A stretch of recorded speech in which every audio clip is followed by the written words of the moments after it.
Welcome to Building Tomorrow, a show where we contemplate what the future could look like if we embrace bold, free, and compassionate policies.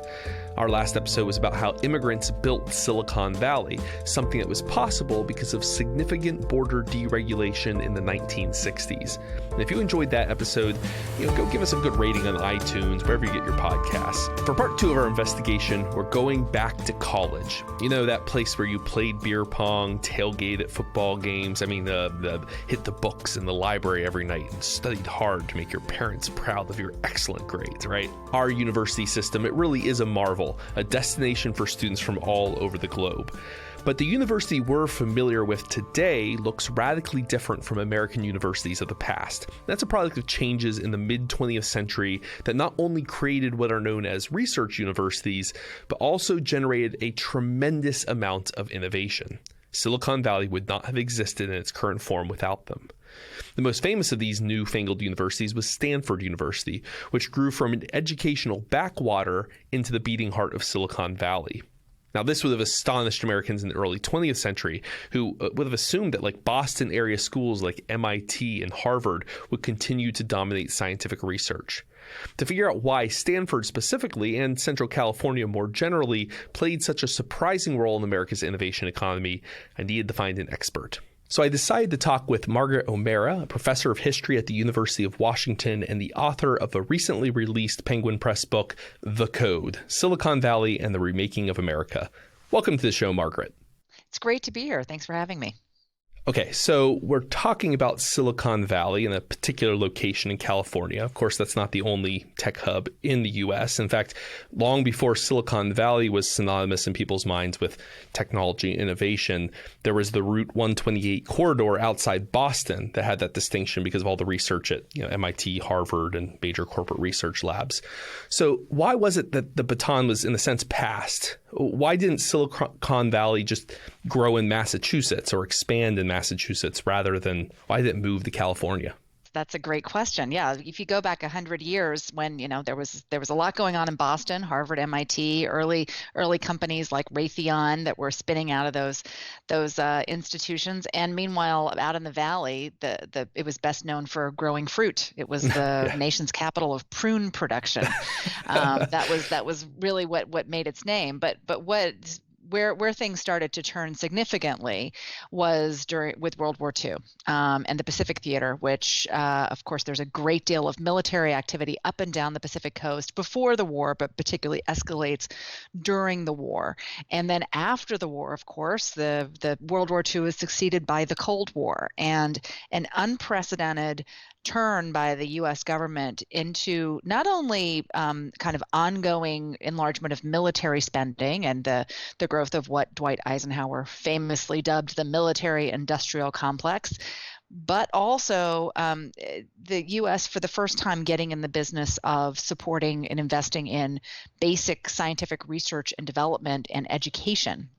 And a lot of that money flowed to higher education institutions. California had another advantage over Massachusetts, which is that the state had prohibited what are known as non-compete clauses in employment contracts. Those contracts allow companies to lock their employees into their jobs by prohibiting them from going to work for competitors. So if you were, say, an engineer at eBay, you couldn't go work in a similar job at Shopify or at a startup. That's bad for innovation, but a place without non-compete agreements then had a real advantage in attracting top-tier talent who liked the flexibility and security of being able to move between employers at will. So I asked Margaret about the implications of California's non-compete ban.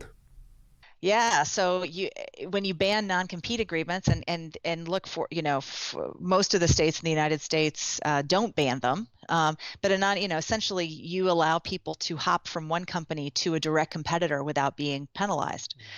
You're able to do that. You're able to job hop, and you're able to job hop within an industry and within closely related industries. So what it does is it allows a lot of cross-pollination from company to company. And the cool thing, the crazy thing about this whole thing is that the California's non-enforcement of non-compete clauses in employment contracts is not a product of the tech revolution. It wasn't anything that had to do with it at all. In fact, it's this crazy accident of history. It dates from the late 19th century when California is crafting its first constitution, trying to reconcile these different systems of, Mexican, Spanish, English, American legal systems. And it's just happenstance. And it happened to be that way. But it turned out that was one of a number of particular kind of conditions in California, sort of California specific things that really enabled this very particular business culture of sort of small to medium-sized enterprises in the beginning, and now including larger enterprises as things move on. It enables the free movement of people, and the free movement of people and capital is absolutely, in many dimensions, absolutely critical to the American tech story, and particularly in California, it's done it, enabled that. In this sort of funny, who knew? I think back in the 1870s, the people who were writing California's Constitution never would have imagined that they were enabling this sort of thing. It seems like there's two stages in the history of Silicon Valley, and today folks are most familiar with this later stage, which is everything built on top of the internet, a lot of software applications and kind of digital tech. But the Silicon part of Silicon Valley is a reference to the first stage, where it is stuff being produced for the military, hardware, integrated circuits, semiconductors, microchips. So it seems like the conversation about how we got to Silicon Valley, might be a different story, because we're talking in a sense about two different eras in Silicon Valley. Do you have any thoughts about that? Mm-hmm. Yeah, I mean, they're definitely, I think of Silicon Valley 1.0 and 2.0, that really, in a way, it's just not just a matter of switching from being a hardware-focused place that was also happened to be a manufacturing center, to a place that was all about software, was and is all about software, but it's also one of scale.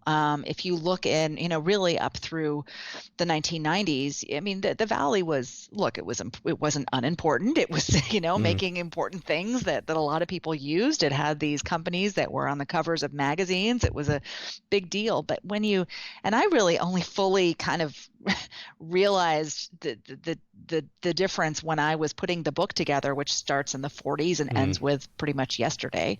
How the scale just scales up so massively in the 21st century, that these companies become bigger and richer, and their products are, it's pretty much impossible to get through your day in the modern United States. Even if you decided, I'm going to delete Facebook, I'm going to be a Luddite, I'm not going to have anything to do with these things. You know what? Even if you've decided you're going to live radically offline, you went and bought something at a store whose transaction software was, powered by Microsoft or Amazon. Yeah. It's almost impossible to avoid the products of the big five, 3 of which are based in Silicon Valley, 2 of which are based here in my town of Seattle. And that's different, but they're really connected, and I think they're connected in a number of ways. One is sort of technological. What the hardware is, enables the software, and vice versa. And of course, the hardware business doesn't go away. You still have Cisco making routers. You still have all these big giant companies that don't get as much attention. Like Intel continues to be one of the most important tech companies in the world, and it's making hardware, and it's been around since the late 60s. But another really important connective tissue, and I think this is, I find this very important in understanding why these companies and their leadership, the choices they're making, the business strategy they're adopting, is very much shaped by the business culture that was established really with the semiconductor industry in the 60s and 70s. These idea of growth, growing fast, getting 0 to 1, creating a market and taking it over, which has been incredibly successful. And it, quite frankly, is one of the reasons that some of today's tech giants are getting in trouble, because they have, kind of had this head of growth, this growth mindset, and this focus on, this is what we're doing. We're building products. We're building the best possible product. We're bringing it to the biggest market possible, and not realizing that, if you build an incredibly powerful search algorithm, or you build an incredibly viral social network, that actually that can have negative externalities that you don't expect when it gets that big and that pervasive. But the story of the rise of Silicon Valley, it's not just a California story, it's also specifically a Stanford University story. step back to California and the history of why Silicon Valley. So we're in the prune fields, or prune orchards. I don't know how prunes grow. Prune orchards of California.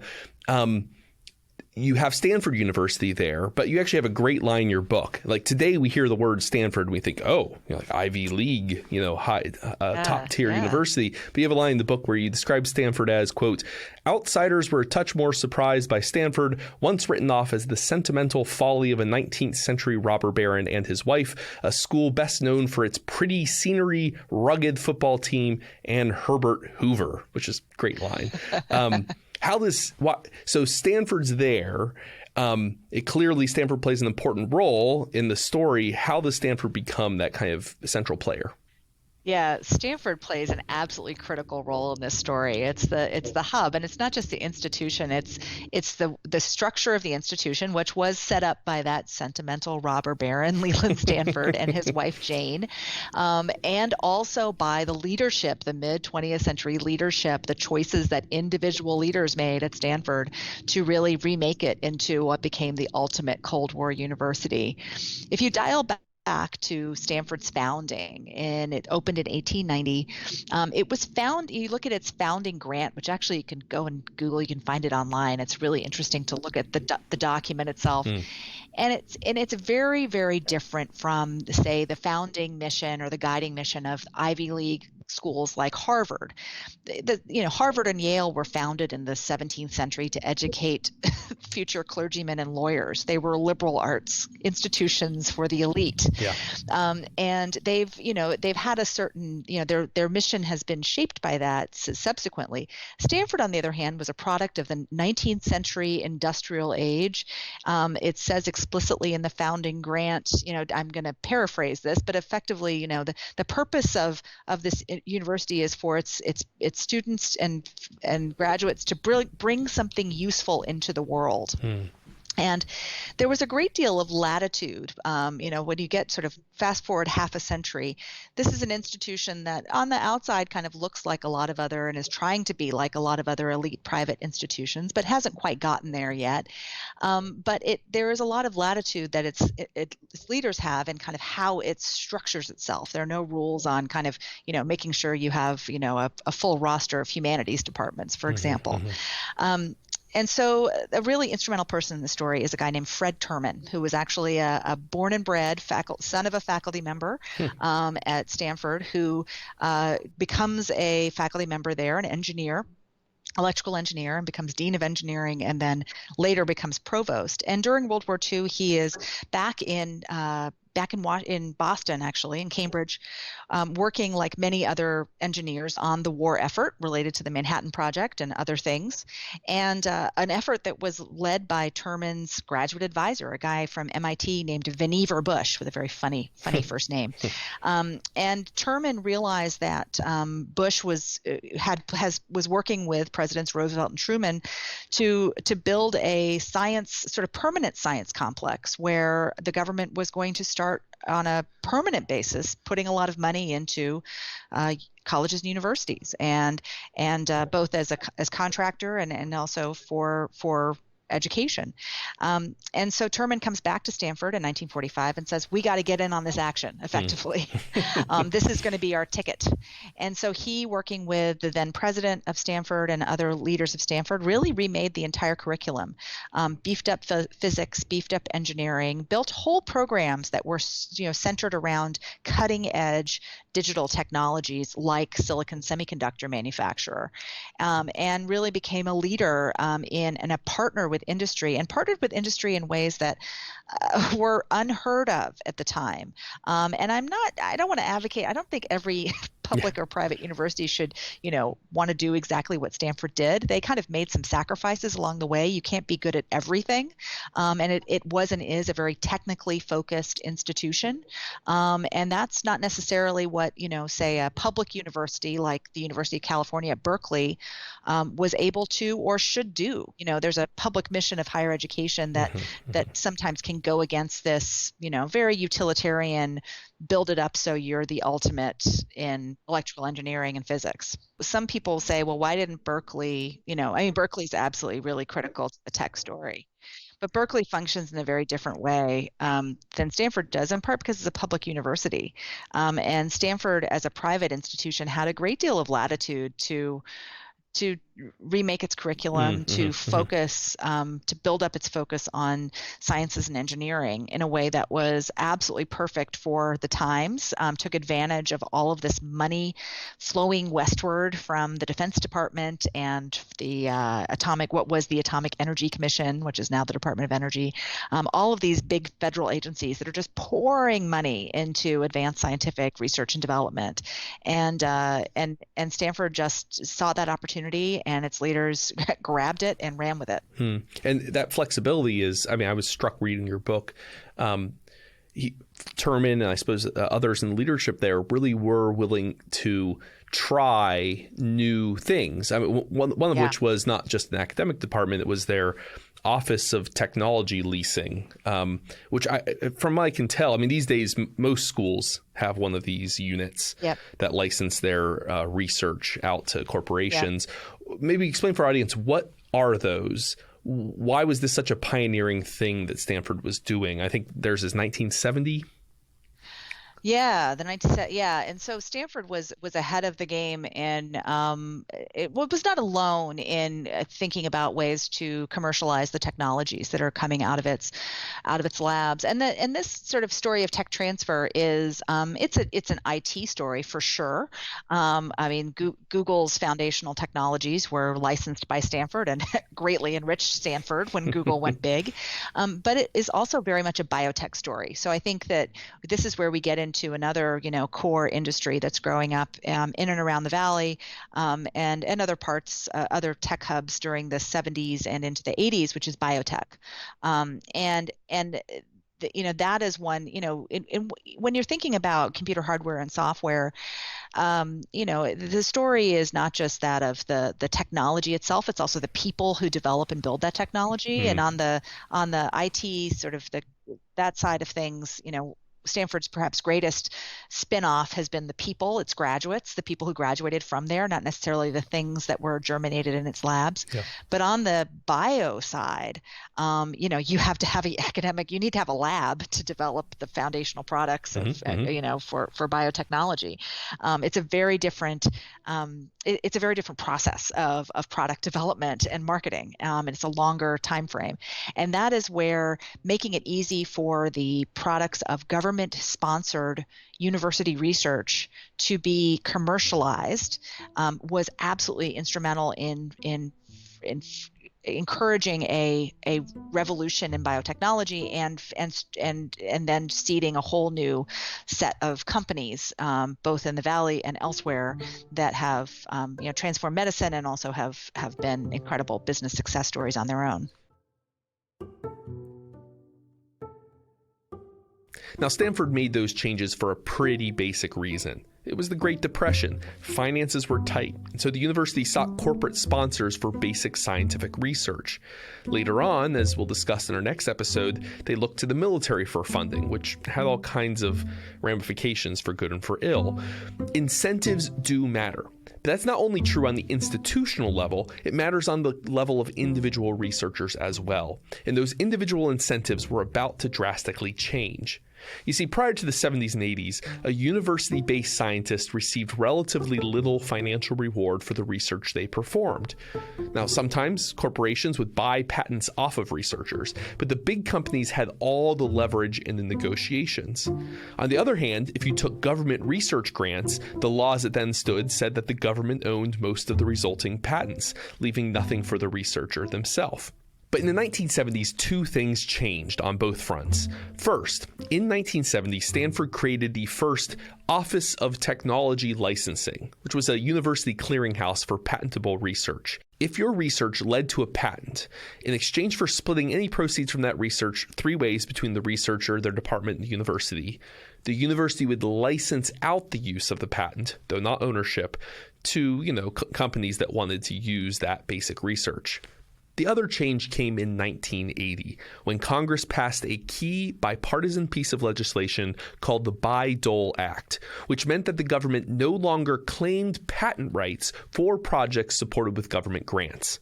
I asked Margaret about how these two developments changed the incentive structure for researchers. Then maybe you can describe for our audience what it was like. Now, this is both a story about before these kind of licensing offices at universities, but also before the what was known as the Bayh-Dole Act of 1980. And so it's at the tail end. One's kind of the development of these offices is at the beginning of the 70s. One's kind of at the tail end of the 70s. And my understanding is that it kind of dramatically changes the incentives for university researchers and for universities themselves when it comes to encouraging innovation. Why was that?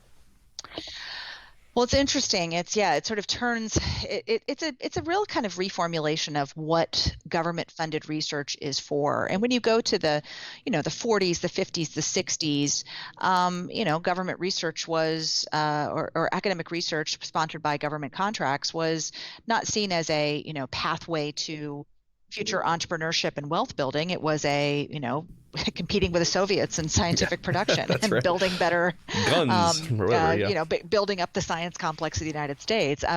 Commercialization wasn't completely out of it, but that wasn't the main end. When you get to the 70s and the 80s, there's now this part of it is the talented scientists and engineers realize that they could stay in academia and they could make a certain amount of money and they could do this, or they could commercialize what they're doing and kind of have this incredible entrepreneurial future. Stanford was, aside from even before it had the Office of Technology Licensing, was ahead of its time in allowing its faculty to consult for industry as well as hold their day job as faculty members. So they were able to essentially make some money on the side and to be on corporate boards, to be technical advisors, to be, to kind of get a piece of the action. And so, that is, now there are these commercial incentives for scientific personnel to do things outside of academia. And so that's one thing. That's one kind of thing that's precipitating this turn towards let's find a way to make this technology more easily commercializable. But the other thing, and this is kind of where again and again, when you need to sort of integrate the story of tech with the broader story of American history and particularly American political history, but also business history to really understand what's going on. So think about the 70s. What's going on in the 70s? Well, first of all, the Vietnam War is, not loved by anybody. No. Wherever you are on the political spectrum, you're pretty much against it. So there's a very unpopular war and a consequent decline in military spending after the war, real cutbacks in the size of the military. So those contracts aren't flowing anymore like they used to. There isn't as much military activity.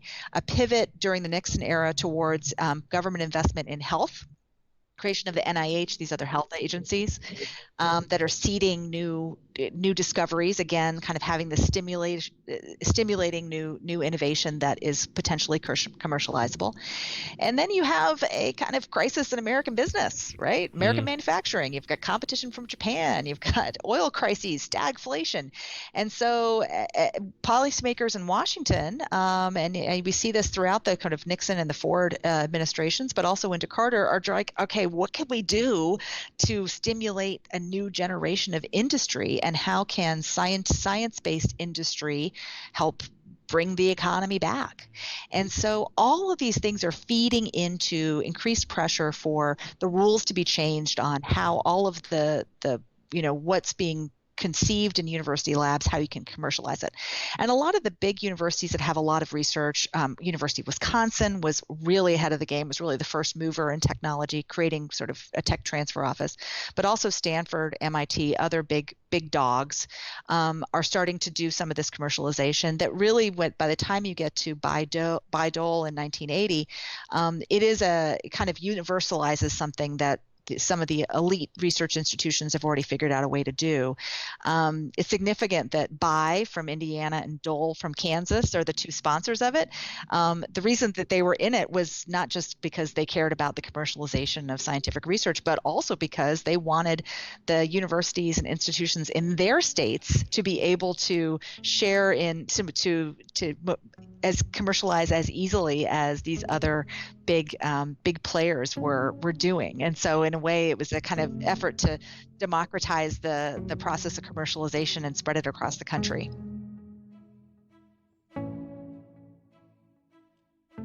These two changes, university licensing offices and the Bayh-Dole Act, had huge effects. Consider the difference for university researchers themselves. Licensing offices leveled the playing field as they negotiated with big corporations, resulting in more money for inventors themselves. Before this, average revenue for an inventor was about 15% of proceeds. That more than doubled to 33%. And universities started making bank too, with Stanford's licensing revenues in the 13 years prior to 1970 totaling a mere $3,000. In the 50 years since, that number has been more than $2 billion. And Bayh-Dole had perhaps an even greater impact. Before 1980, these government-held patents were woefully underutilized. Consider that when the law was passed, federal agencies owned 28,000 active patents, but fewer than 5% of them were licensed. Contrast that with a control group, the small number of patents funded by government grants that the government did allow companies to freely use. They had a utilization rate of 25 to 30%, 5 to 6 times higher. Now, in addition, there were entire fields of research that languished prior to Bayh-Dole because policymakers, they're a risk-averse set of people who tend to be focused on any potential downsides to the exclusion of potential upsides to innovation. When government held the patents, researchers and companies were constantly worried that Congress or federal agencies would prohibit or delay development of new technology. Like, for example, this was a constant concern in early biotech research into recombinant DNA. That fear of political tinkering was lessened, although not removed, after Bayh-Dole. But I'm afraid that these crucial deregulatory and market-responsive decisions just might not be possible any longer in our current political environment. So I asked Margaret, who actually worked in politics prior to becoming a historian, to compare the political context of the 1970s and 80s with today in terms of openness towards pro-innovation policy. It's such a striking moment, in terms of the political economy, that at this moment, late 70s, early 80s, there's this bipartisan kind of pro-tech movement. Bayh-Dole, you've got everyone from Michael Dukakis to Al Gore to Ronald Reagan. You have from both political parties across the political spectrum, there are folks who are in favor of certain forms of deregulation for the sake of technological innovation and finding commercial applications that will help the economy grow because of the economic doldrums. Everyone wants to get out of the 70s economy, which was not a great time for lots of good reasons. But today it feels like we're moving into the inverse of that, which is you can maybe see the first inklings of a bipartisan anti-tech push, which is concerned about over-commercialization and people exploit economic growth at the cost of exploitation. Do you see a parallel, kind of an inverted parallel there? How do you think about that yourself? Yeah, I think it's so interesting. That just in the swing from both parties being such champions of tech and really been, all the things that the tech industry has been able to do in the last quarter century, both for good or for ill, have really been a kind of consequence of both Republicans and Democrats. They've been arguing about a lot since the 90s, but in the 80s. But the one thing that a lot of them tended to agree upon was we need to create a runway for Silicon Valley companies to grow. And now what we have is the consequences of that growth, and it's been a great deal of economic concentration. The parallel that what this reminds me of a lot is I go back to Teddy Roosevelt. I go back to the first decade of the 20th century.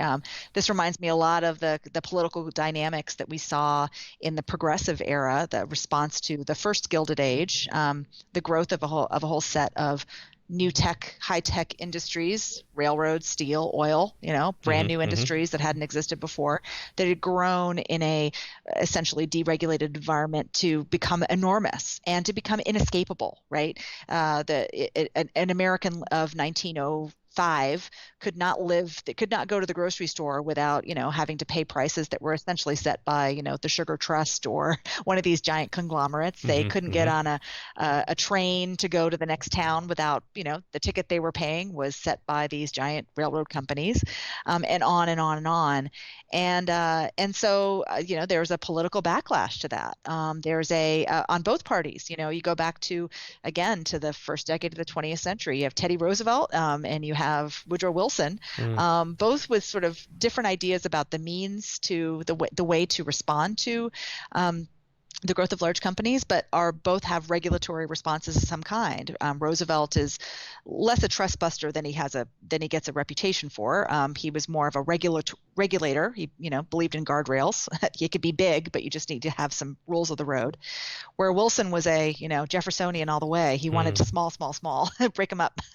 So and out of that moment come the regulatory agencies that are still the ones that we're turning to say, okay, Federal Trade Commission, what are you going to do about Facebook?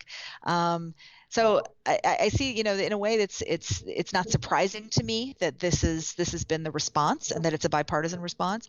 And economic concentration is, it can quash innovation. There are reasons that we try to find some way to kind of create a countervailing force against that, so that there's still opportunities for the next generation of entrepreneurs to get a foothold in the market. Now, we're historians, so future prediction, not really in our bailiwick. But are there any contemporary trends in American society, economy, politics that make you wonder if that next major tech hub might be somewhere else in the U.S. or somewhere else in the world? And I guess I'm asking, where do you think the next cities of knowledge might be? It's really interesting. I've been really a kind of a Debbie Downer on that question for a long time. And when people are like, how can we build another Silicon Valley? And I was like, well, you can't really, which is, I realized I could have had a multi-million-dollar consulting career had I had a different answer, but I'm too much of a truth teller, I guess. Oh, man. But let me tell you, I'm kind of changing. I think what we're seeing, particularly in the last few years, is kind of challenging what I had concluded. And I think that was, my conclusion was the right one for a very long time. But I have, especially in the last, recently, just in traveling and talking to people around the country and around the world and seeing what's going on, and the actual, not just the kind of, we're building a silicon something and we're calling it silicon and thus it will come. We're going to build this beautiful research park and everyone's going to show up. I've visited a lot of kind of deadly research parks or research parks that really wanted to be something and didn't become that. But now, in the last few years, I go, and I think this has to do with tech also moving back to the center of cities in the U.S. and the rest of the world, where there's kind of more, it's not about building a place, it's about actually building community and building a real vibrant economic agglomeration. There's stuff going on. I think it has to do with the fact that tech software has indeed eaten the world. Mark Andreessen's prediction in 2011 was right. That software is everywhere. Everywhere is a technology company. So you can be in Kansas City, you can be in Lisbon, Portugal, you can be pretty much anywhere, and you can build a viable tech business. And so the geography is really changing. I think that the next gen is the industry is global. Silicon Valley isn't a place anymore. It's a global network. But here's where, I'm thinking a lot, and I know a lot of people listening and people I talk to are thinking a lot about China and, the other rising tech economy. And I look at China and I see a place that is doing a lot of things. They looked at the Cold War U.S. and they took notes. They're doing a lot of things the U.S. did back then and has doing less of, like investing in advanced technologies, investing in higher education at scale, building cities, building infrastructure at scale, able to do that because of its structure of government. It's a lot easier to cut through red tape, build a new neighborhood or build a highway when you don't have a a democracy. But there's that. Yeah, for good or for ill. But an amazing amount of entrepreneurship. And meanwhile, the U.S. is taking some of the things that made it great, like investing in R&D, investing in higher ed, both public and private, creating an amazing escalator of opportunity for young people to get on and get educated and do amazing things. Steve Jobs' dad did not graduate high school. Wow. Like, he's not, these people, the people who are the icons of the industry that we look up to, they were by and large coming from pretty modest backgrounds. They were not born on third base. Yeah. And it has changed. The startup hustle right now, you want to go, come out of college and start your own company, live on ramen noodles for 6 months in San Francisco. Well, I hope you have a rich uncle. I mean, or I hope you don't have, family back in your home country that you need to send money to make sure that their house, they have a roof over their head. Yeah. It becomes exclusionary. And I think that's not liberty. That's not opportunity. And look, China's not going to provide that sort of liberty and opportunity, but the U.S. did, and it can do that again. And I think that involves a real reckoning with, what is the role of the state and the role of policy in this sort of productive, generative, opportunity creating environment that actually does one better from what we've done before. We created opportunity for a whole bunch of Americans, but they were usually guys. They were usually, came from. There were a lot of people who were left out of that. And how can we do it one better going forward? We at Building Tomorrow would argue that putting a thumb on the scale often means taking a thumb off the scale, looking to markets in the private sector for innovation rather than relying on government grants, bureaucratic management, and industrial policy. When California encouraged labor freedom and mobility by banning non-compete clauses, it had positive results. When the U.S. after World War II opted against government-run research labs like those in other countries and went instead with a hybrid model of government grants for private researchers, it had positive results. When Bayh-Dole took hidebound government middlemen out of the patent licensing process, it had positive results.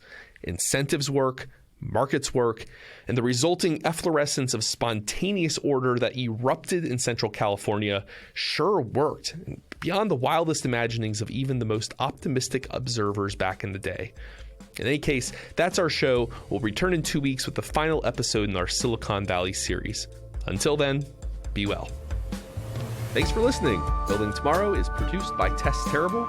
If you enjoy Building Tomorrow, please subscribe to us on iTunes or wherever you get your podcasts. If you'd like to learn more about libertarianism, find us on the web at www.libertarianism.org.